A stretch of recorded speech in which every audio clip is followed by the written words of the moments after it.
Bekas Setiausaha Politik Kanan Perdana Menteri, Datuk Seri Syamsul Iskandar Mohamed Akin mengaku tidak bersalah di Mahkamah Session pada Khamis atas satu kes bersetuju menerima rasuah RM100,000 dan 3 kes memperoleh wang termasuk kelengkapan perabot serta barangan elektrik berjumlah RM76,829.03 pada 2023 dan tahun lalu.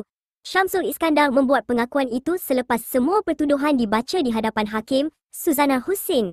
Mengikut dua pertuduhan, dia didakwa sebagai seorang ejen kerajaan Malaysia iaitu Setiausaha Politik Kanan kepada Perdana Menteri, bersetuju untuk menerima suapan sebanyak RM100,000 dan memperoleh RM40,000 daripada ahli perniagaan, Albert Tay Jian Cheng. Bagi dua lagi pertuduhan, bekas ahli Parlimen Hang Tuah Jaya selama 2 penggal bermula 2013 itu didakwa menerima kelengkapan perabot dan barangan elektrik masing-masing RM14,580.03 dan RM22,249.